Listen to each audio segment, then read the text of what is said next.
le Cameroun est l'exemple typique de fiction démocratique.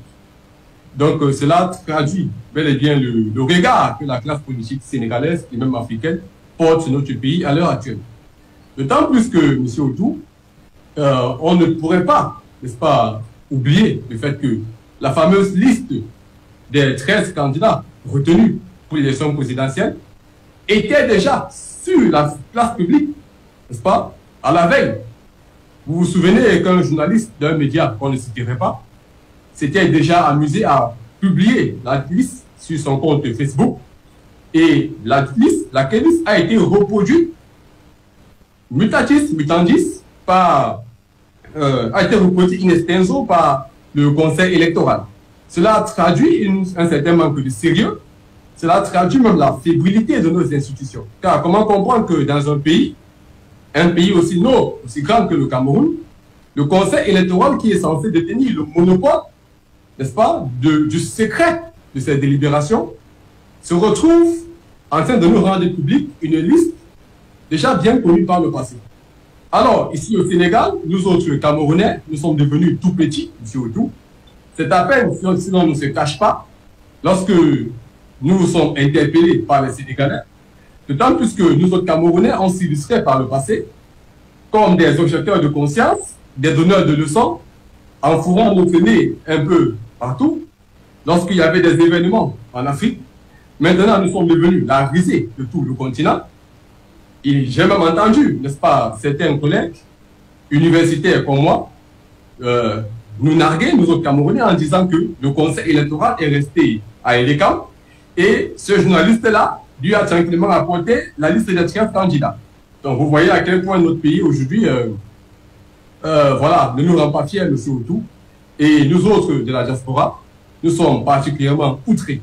D'autant plus avec les multiples péripéties auxquelles on a assisté ces derniers jours. Le site du MINA qui serait, n'est-ce pas, on parle conditionnel, piraté avec le nom d'un président de parti qui apparaît, disparaît, ainsi de suite et tout.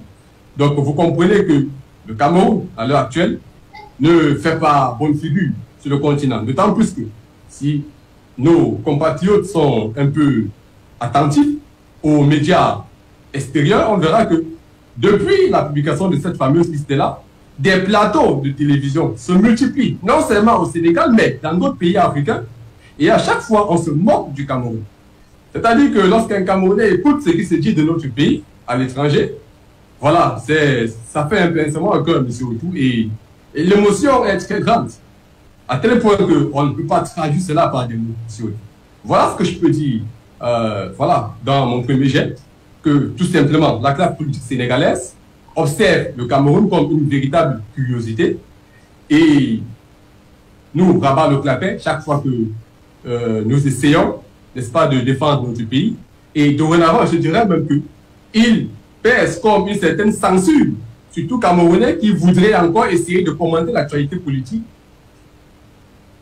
en vigueur dans d'autres pays. Voilà. Merci. Du coup, pour ce premier jet, Chalanga, je vous ai vu très gêné parfois lorsqu'il évoquait cette liste qui a circulé avant que le Conseil électoral puisse... ça veut dire qu'à cette allure-là, on aura même les résultats de la présidentielle avant. Pour moi, j'ai acquiescé, j'ai pas été surpris de savoir qu'un Camerounais qui vit à l'étranger connaît ces manœuvres-là. Effectivement, j'ai d'autant plus été inquiet dans la mesure où, pas plus tard que hier, le même journaliste qui, jeudi dernier, avant la publication des résultats par le Conseil électoral le samedi, avait publié la liste des 13. Le même journaliste a encore refait sur le plateau de télévision dans lequel il travaille. Il a encore présenté le cas Maurice Kamto qu'il a qualifié de recours perdu à l'avance.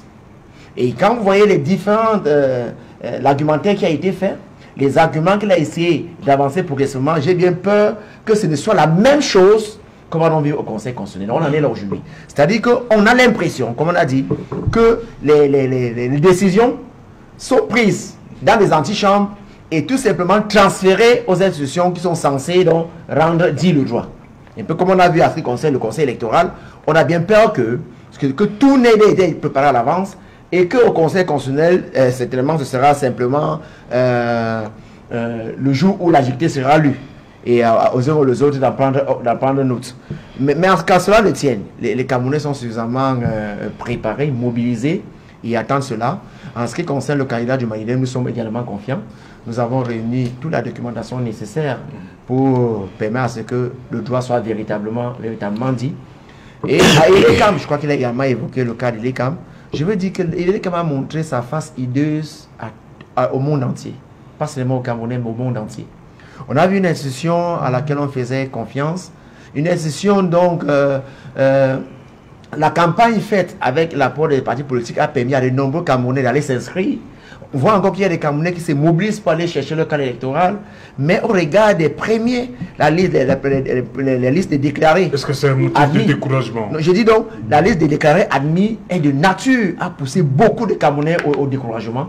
Aujourd'hui, non, surtout pas. Non, je dis, il ne faut pas. Faut aller voter. Il ne faut pas, mais je dis très bien que les actes posés ont freiné. Moi, j'ai eu à discuter avec quelques Camerounais qui disent ça ne vaut plus la peine. Or, tout cet engouement que les Camerounais, les partis politiques, la société civile a pris des années à travailler pour redonner goût à la chose politique aux Camerounais, on voit très bien que cet élan-là a été plus ou moins brisé. Mais il est temps que le Conseil constitutionnel puisse donc réparer ce tort, cette injustice dont les Camerounais sont accrochés ici au verdict qui sera rendu au Conseil constitutionnel. Nous avons envie de croire que le Conseil constitutionnel dira véritablement le droit. Ok. Selon l'article 121, attendez ce Jalongotou, l'article 121 est clair. Et quand on avait vu les motifs de rejet, 80% des dossiers rejetés n'ont pas respecté l'article 121 du code électoral. Oui. Voyez-vous. Par exemple, les 300 signatures, aucun parmi les aspirants n'a pu obtenir les 300 signatures. C'est-à-dire que tous les candidats indépendants sont d'office rejetés. On revient. Il y a les gens qui ont déposé leur dossier sous la bannière d'un parti politique qui n'a pas un élu. On rejette. On peut faire les tamis à notre niveau même avant que l'organe...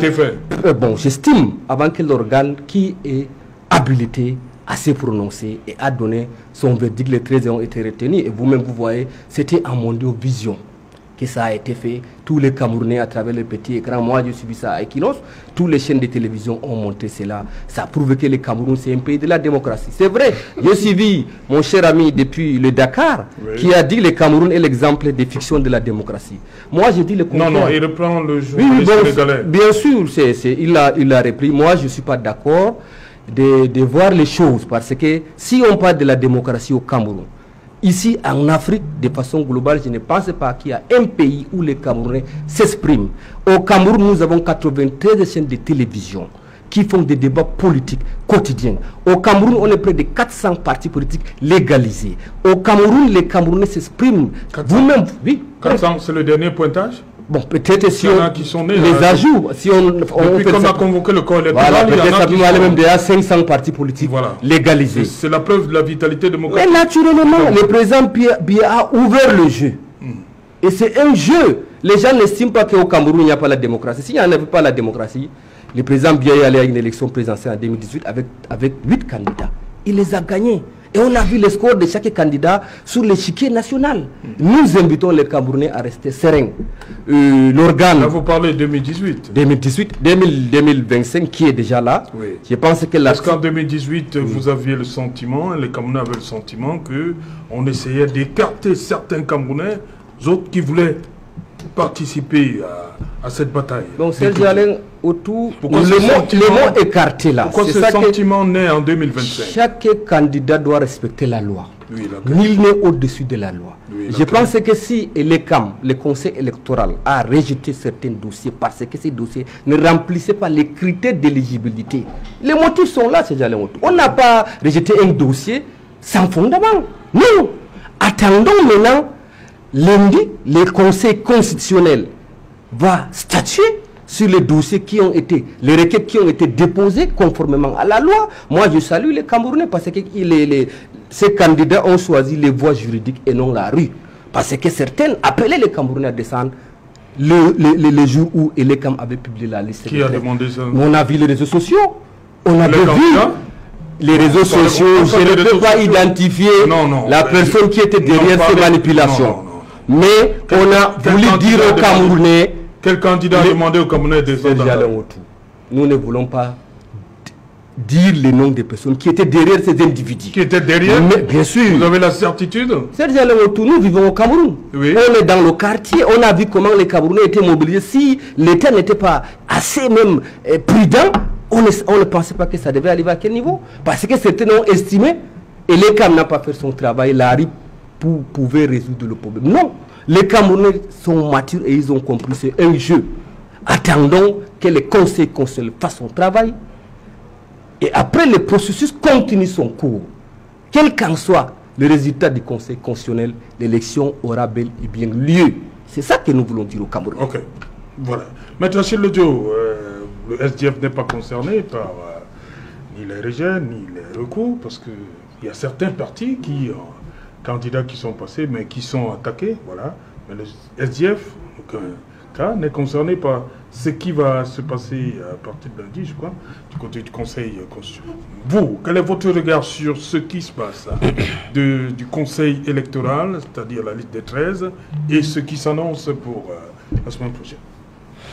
Serge Alain, c'est le lieu de saluer la maturité politique du SDF. C'est le lieu également d'adresser une fois de plus des félicitations à l'ensemble du Conseil juridique national qui essaie d'œuvrer au jour le jour pour que ce parti qui a connu beaucoup de soubresauts reste debout.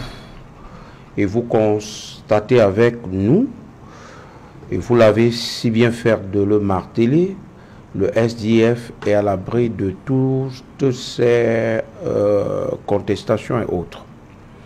Serge Alain, je voudrais dire, et je vous prends à témoin, que sur ce même plateau, nous étions alors vendredi le 25 juin, circulait déjà sur la toile la liste des 13. Alors, je vous ai posé la question, réagissant suite à la sortie du ministre de l'administration territoriale, qu'adviendrait-il si le samedi, le lendemain, samedi 26 juillet, date de la publication de la liste électorale, de la liste des candidats. Très bien.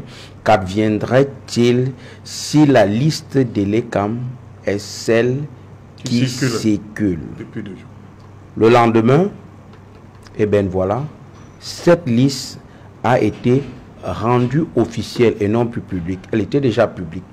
Elle a donc été rendue officielle par l'ECAM qui, je vous dis, exactement dans le même ordre avait officialisé cette liste. Première analyse, on comprend que l'ECAM aurait peut-être été victime d'un piratage de son système. Peut-être c'est un galop d'essai que l'ordre gouvernant aurait jeté pour tester l'attitude, le comportement du peuple. Et a donc compris que c'est un peu de l'agneau, dont le lendemain, ils ont eu le hockey, balancé dehors. Je fais les grilles d'analyse.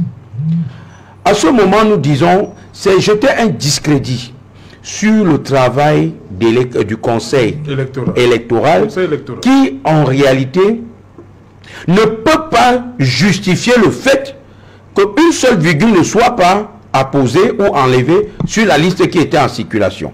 Et l'on connaît ceux qui ont commencé ou continué cette publication dans les réseaux sociaux. Autre chose, Serge Alain, je voudrais dire à M.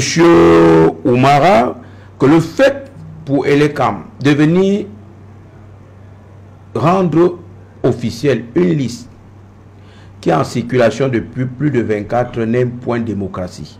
Parce que vous avez dit c'était un Mondovision, c'est la démocratie. Ce n'est point la démocratie. Nous avons démontré sur ce plateau, à diverses occasions, que le Cameroun n'est nullement une démocratie.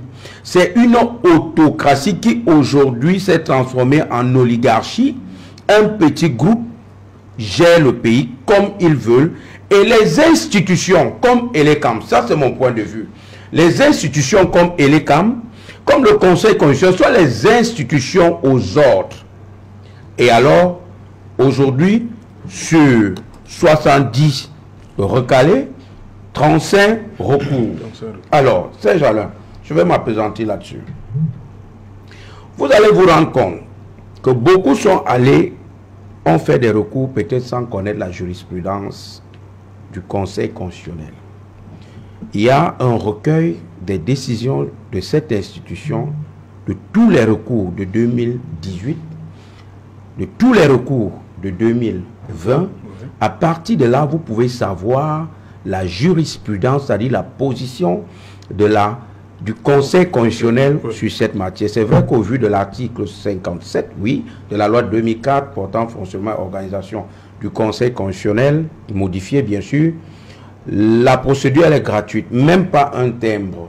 Donc je ne comprends même pas pourquoi les soignantes ne pouvaient pas faire les recours, parce que ça participe, ça nourrit le débat public et ça amène également le Conseil à revoir si possible ses positions sur tel ou tel autre point. Alors, pour ce qui est des contestations relatives à la candidature, aux emblèmes, aux couleurs, aux cycles, le Conseil constitutionnel, ayant des décisions là-dessus, prend pour point de départ tout ce que Elekam a dit. Son point de départ, c'est là. Ne les ramenez pas avant, à partir d'Elekam. Or, Elekam fait un jeu trop qui n'est pas bon. Lorsque vous voyez les Swandi recalés, est-ce que vous avez les motivations d'Elekam? Non, vous avez les motifs. Vous n'avez pas les motivations. Quel est l'argumentaire développé? Quel est le raisonnement d'Elekam pour arriver à ce rejet? Bon, vous voyez que tous les débats qui se font depuis là se font un peu à l'emporte-tête. Parce que tout le monde va dire, on a dit, je ne sais pas quoi, pluralité d'investiture. Restons sur pluralité d'investiture. Quelle est la logique suivie par le Conseil électoral, merci, pour arriver à ça? Vous voyez que si vous ne connaissez pas le raisonnement, la motivation, vous ne pouvez pas monter un argumentaire solide pour battre du revers cela. Or, Elekam seul, avec peut-être son colistier qui est le MINAT, savent le raisonnement qui les a amenés à arrêter ce motif. Or, à partir de ce motif seulement, vous ne pouvez pas. Et je dis encore que, suivant, je crois c'est l'article 131, je peux me tromper, 131 ou 132 du code électoral, vous avez à partir de la publication de la liste par le Conseil, effectivement, vous avez 2 jours pour saisir le Conseil constitutionnel. Le Conseil constitutionnel a 10 jours pour se prononcer. Ça, c'est les délais. Mais maintenant, Serge Alain, je le dis, les gens vont voir irrecevable, ils vont dire c'est peut-être une institution d'enregistrement des irrecevables. Parfois, c'est eux les justiciables le problème. Le Conseil constitutionnel, on n'y va pas comme on venait à Equinox. Comme si on rédigeait une requête au président du tribunal de Ndokoti. Ça a ses exigences de forme avant d'arriver au fond. Si vous n'avez pas qualité, si vous n'avez pas respecté le délai de mémoire en réponse, par exemple, si vous n'avez pas respecté la forme pour l'articulation de vos moyens, ça c'est technique, ceux qui comprennent, ils sont du domaine comprennent. Ce sont vos confrères qui très souvent montent, entre guillemets, ces dossiers. Vous allez vous rendre compte. Est-ce que c'est le soutien, c'est le citoyen lambda qui se pointe comme ça? Ils sont souvent appuyés par les conseils. Serge Alain, oui. Vous allez voir, et je vous mets au défi, sur les 30 recours, sur les 35 recours, au moins 30 seront irrecevables. Et les 30 irrecevables, vous allez voir, la plupart, ce sont eux-mêmes assis chez eux. Comme on a dit, on saisit le Conseil sur simple requête adressée au président. Ils se sont assis, ils ont écrit ce qu'ils peuvent écrire et aller déposer. Si vous n'articulez pas vos moyens suivant la forme légale, c'est irrecevable. Et on va dire que c'est une institution d'irrecevabilité. Et si vous amenez Elekam, je veux dire, si vous amenez le Conseil constitutionnel à regarder ce qui s'est passé avant la décision du conseil électoral, c'est encore un autre problème. Le point de débat, le point du départ du contentieux pré-électoral, c'est à partir de la décision du conseil électoral. Or, à partir de ce niveau, il vous est difficile parce que vous n'avez que le motif des rejets, mais vous n'avez pas la motivation. Voilà ce que je voulais dire, ces gens-là. Et c'est très important pour ceux qui y vont lundi. Mais vous voyez, peut-être certains même ne connaissent même pas. Non, ils connaissent. Pourquoi les gens ça, c'est de la comédie. Alors, si vous connaissez, c'est comme les gens qui ont déposé les dossiers de candidature là. Comment vous n'êtes même pas inscrit sur la liste électorale? Vous partez vous déposer votre candidature. Prouvé. Oui. Voilà, ils n'ont pas une pièce que ce soit législatif, vous devez avoir l'attestation d'inscription sur une liste électorale. Elle est quand vous délivre ça. Cette attestation. Absence de l'attestation d'inscription sur une liste électorale. C'est gravissime. Et vous voulez il y a même absence d'extrait d'acte de naissance. Mais vous partez où? Absence de certificat de nationalité. Vous partez où, c'est Jalin? Ça, c'est aujourd'hui. Hier je me réservais, mais aujourd'hui je peux dire ça c'est des candidatures farfelues. Farfelues, ce sont des gougnafis. Mais sont même le cautionnement qui est 30 millions. Voilà. Mais ce ne reste que 7 pièces. Vous avez votre carte d'électeur, vous partez à Elekam. Voilà. On vous délivre le document. C'est gratuit, s'il vous plaît. Et je voudrais rappeler également que toutes les pièces qu'on monte en matière électorale sont gratis. Oui. On ne paye pas un seul 5 francs. Que ce soit la copie d'acte, l'extrait, autant pour moi, que ce soit le certificat de nationalité, il suffit seulement de mettre élection là-dessus et on va vous signer ça. Sauf que quand on arrive, par exemple, dans les sous-préfectures pour attestation de domicile, c'est la guerre, c'est la bagarre avec ces sous-préfets qui veulent de prime abord éliminer certains candidats. Là, c'est un autre débat. Okay. Voilà. Alors, on prend d'abord la direction de Dakar. Est-ce que, Dr Senghor Djoko, est-ce que ce contentieux électoral, de votre point de vue, peut rétablir cette confiance entre le peuple et cette institution qui jusque-là a été habituée à un vocable irrécevable? Est-ce que ce sera l'occasion pour, on va dire, le Conseil constitutionnel de montrer un autre visage? Effectivement, monsieur Outou, nous allons dire que le Conseil constitutionnel est devant sa responsabilité historique, car notre pays n'a jamais été aussi exposé négativement sur la scène internationale. Quand on voit le contexte particulièrement tendu de la publication de cette fameuse liste des candidats, avec des villes militarisées, on peut d'ailleurs se poser la question de savoir qui avait informé l'administration de ce que certains candidats seraient recalés.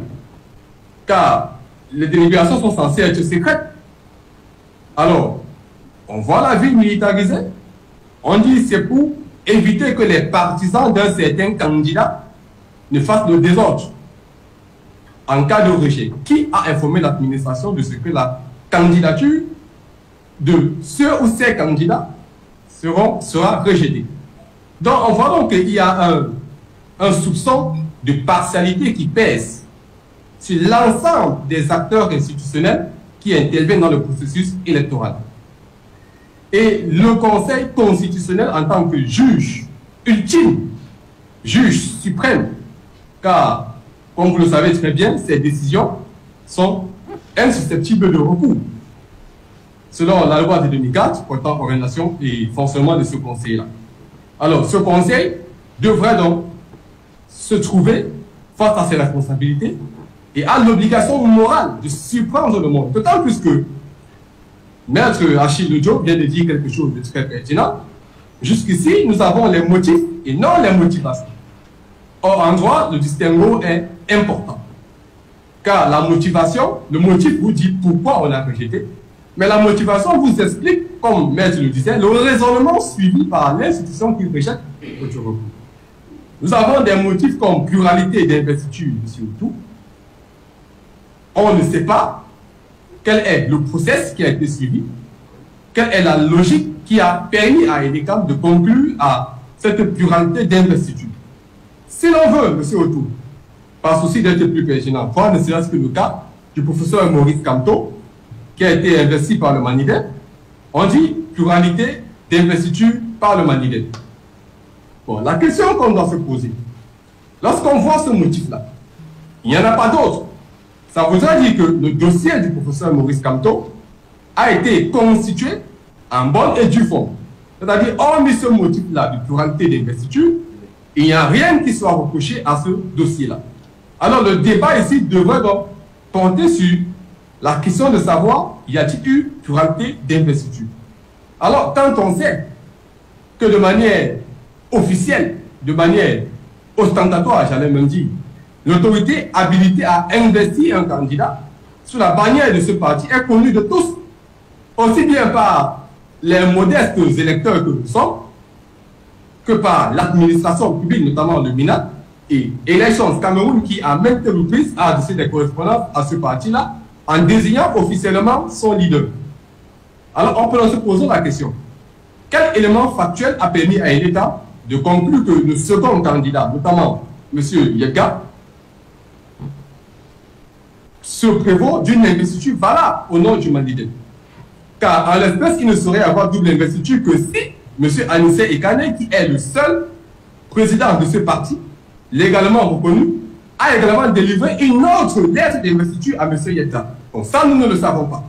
Si l'on avait les motivations, comme disait M. Lujo, on pourrait davantage se prononcer. Mais là, on peut déjà dire que pour ce cas spécifique-là, ce motif apparaît comme fallacieux. Vraiment, on ne va pas faire des procès d'intention au Conseil constitutionnel, on ne va pas faire des procès en sorcellerie, mais je pense que tout le monde possède un minimum de bon sens.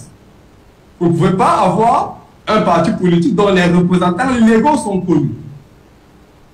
Et vous vous permettez de dire qu'il y a une pluralité d'investiture, alors même que l'autorité, du moins la personne qui au sein de ce parti est habilitée à investir, clame pas le fort n'avoir investi qu'un seul candidat. Donc, ce cas spécifique-là, accompagné des nombreuses péripéties qui ont entouré cette fameuse publication, j'allais même dire cette officialisation de la liste, parce que, comme quelqu'un l'a dit sur le plateau, c'était déjà connu bel et bien avant, avec l'administration qui déploie l'armée, ce qui démontre que l'administration publique était déjà au courant de ce que un ou quelques candidats seraient rejetés. Alors, dans un tel contexte, le Conseil constitutionnel devrait simplement dire le droit. Et moi, je pense en toute humilité que dire le droit serait rétablir certains candidats sérieux dans la course. Parce qu'en l'état actuel, il n'y a pas véritablement, du moins à première vue, d'éléments qui permettent de justifier ce motif de pluralité d'investiture qui a été évoqué. Même dans le cadre pour le cas de l'UPC, à partir du moment où une décision de justice a clairement dit qui est l'autorité qui représente l'UPC dans les actes de la vie civile, et que cette personne-là a investi un candidat, on devrait considérer que ce candidat seul représente l'UPC à cette élection présidentielle.